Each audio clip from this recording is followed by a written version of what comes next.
নির্বাচন কমিশনে জমা পড়েছে জাতীয় নির্বাচনের অংশ নেয়া এমপি প্রার্থীদের হলফনামা, যা থেকে বাদ যায়নি রাজনৈতিক দলের শীর্ষ নেতারাও।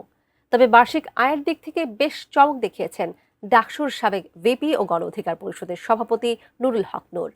তার আয় বিএনপির ভারপ্রাপ্ত চেয়ারম্যান তারেক রহমান, জামায়াতে ইসলামের আমির ডাক্তার শফিকুর রহমান এবং এনসিপি আহ্বায়ক নাহিদ ইসলামের চেয়েও বেশি।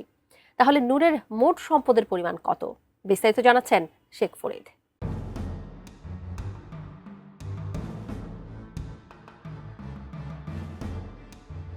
বার্ষিক আয়ের হিসাবে দেশের একাধিক শীর্ষ রাজনৈতিক নেতাকে ছাড়িয়ে গেছেন ডাকসুর সাবেক ভিপি ও গণ অধিকার পরিষদের সভাপতি নুরুল হক নূর। পেশায় ব্যবসায়ী নূরের বার্ষিক আয় 20,40,048 টাকা, যা বিএনপির ভারপ্রাপ্ত চেয়ারম্যান তারেক রহমান ও জামায়াতে ইসলামীর আমির ডাক্তার শফিকুর রহমান ও এনসিপির আহ্বায়ক নাহিদ ইসলামের ঘোষিত আয়ের চেয়েও বেশি।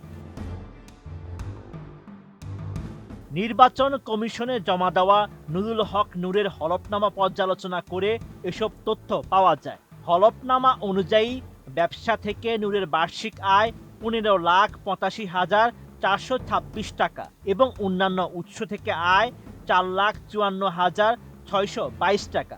আমি বুঝি নির্মাণের শিল্প, সালাম স্টিল বোঝে ডিউরেবিলিটি। সালাম স্টিল, মোস্ট ডিউরেবল স্টিল।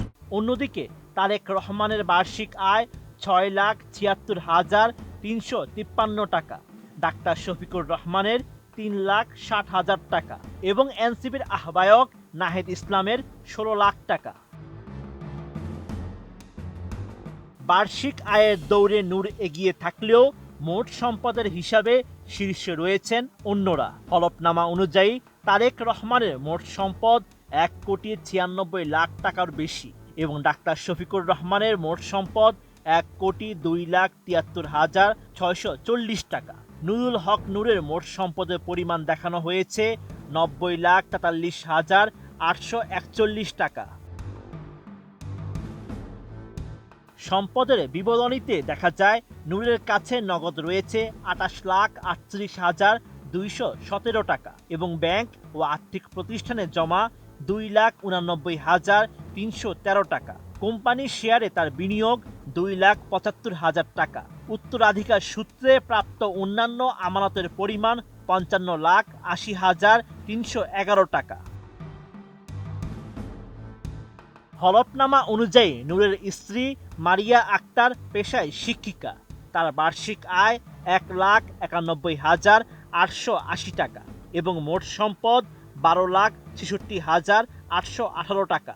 পারিবারিক তথ্যে জানা যায় নুরুল হক নূর 3 সন্তানের জনক। তার উপর নির্ভরশীল হিসেবে বাবা মা ও ভাই বোনের নাম উল্লেখ রয়েছে। মামলা সংক্রান্ত তথ্য অনুযায়ী বর্তমানে নুরুল হক নূরের বিরুদ্ধে দেশের বিভিন্ন আদালতে 6টি মামলা চলমান রয়েছে। এর আগে 8টি মামলা থেকে তিনি অব্যাহতি পেয়েছেন। পটুয়াখালী 3 আসন থেকে ট্রাক প্রতীক নিয়ে নির্বাচনে লড়ছেন নূর। Sheikh Farid, ATN news.